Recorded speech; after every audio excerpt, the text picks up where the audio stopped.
মা কালীর মহিমা যেন কখনো বলে শেষ করা যায় না। শিল্পনগরীর দুর্গাপুরে অন্তর্গত কয়েক শতাব্দী প্রাচীন একটি ছোট গ্রাম আমরাই। এই আমরাই গ্রামের সুদীর্ঘ সময়ের তলায় চাপা পড়ে গেছে রহস্যময়ী নারী কল্যাণী মায়ের ইতিহাস। তবে তিনি এখনও জীবিত আছেন মাটির করাল বদনা দেবী কালীর মূর্তিতে। প্রতিদিনই পূজিত হন সব নিয়ম আচার মেনে। কল্যাণীর কাহিনী হয়তো আরব রজনী ইতিহাসকেও হার মানাবে। নমস্কার বন্ধুরা, এসবি সনাতনী কথা ইউটিউব চ্যানেলে আপনাদের সকলকে স্বাগত।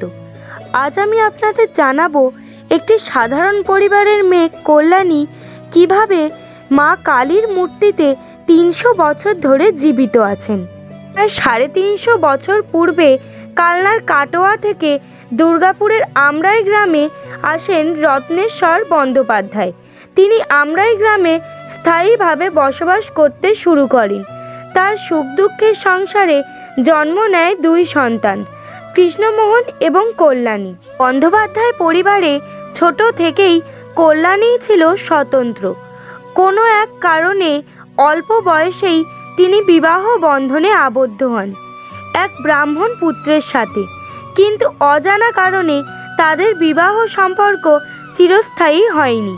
এমনকি কল্যাণী কোনোদিন শ্বশুরালয়েও যাননি। একদিন পিত্রালয়ে থাকাকালীন রোজকার মতো কল্যাণী তার মেয়ে বন্ধুদের সাথে তামলা পুকুরে স্নান করতে গিয়ে জলে নেমে অদৃশ্য হয়ে যায়। তার বন্ধুরা জল তোলপাড় করে খুঁজলেও তার কোনো হদিশ পায় না। তখন কোনো উপায় না পেয়ে তার সাথীরা বন্দ্যোপাধ্যায় গৃহে খবর দেন। আমশুদ্ধ সকলেই ছুটে আসে পুকুরের ঘাটে, কিন্তু কোথায় কল্যাণী? মুহূর্তের পর মুহূর্ত কেটে যায়। সবার মনে একটাই ঘুরে ফিরে প্রশ্ন আসে, কোথায় গেল কল্যাণী?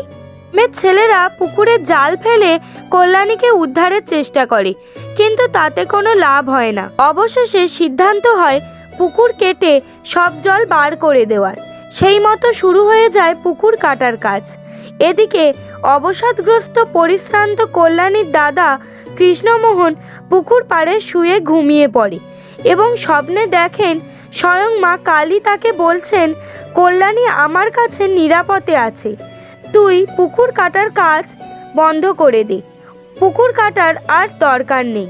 কল্যাণী ফিরে আসবে, তবে ঘরের ঈশান কোণে আমাকে প্রতিষ্ঠা করে পূজা করতে হবে। হতচকিত কৃষ্ণমোহন ঘুম ভেঙে উঠে বসে এবং সকলকে তার স্বপ্নাদেশের কথা খুলে বললেন। পুকুর কাটা বন্ধ হয়ে গেল। অধীর আগ্রহে সবাই প্রতীক্ষা করতে থাকে কখন কল্যাণী ফিরবে। পরদিন সূর্যোদয়ের সাথে সাথে পুকুরের জল থেকে মাথায় একটি বড় কলস নিয়ে উঠে আসতে দেখা যায় কল্যাণীকে। গ্রামবাসীরা স্বচক্ষে প্রত্যক্ষণ করেন সে দিনের সেই অলৌকিক ঘটনা।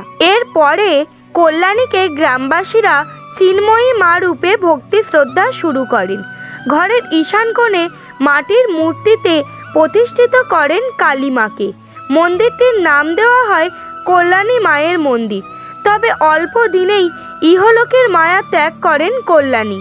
যতদিন বেঁচে ছিলেন ততদিন তার জীবন ছিল অলৌকিক ও রহস্যময়। কল্যাণীর রহস্যময় জীবনের কথা আজও অনেকের কাছে অজানা।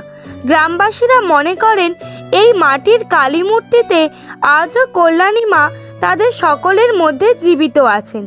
তো বন্ধুরা, ভিডিওটি ভালো লাগলে একটি লাইক করতে ভুলবেন না। এরকম আরও রহস্যময় কথা জানতে চাইলে অবশ্যই চ্যানেলটিকে সাবস্ক্রাইব করার অনুরোধ রইল। জয় কল্যাণী মায়ের জয়।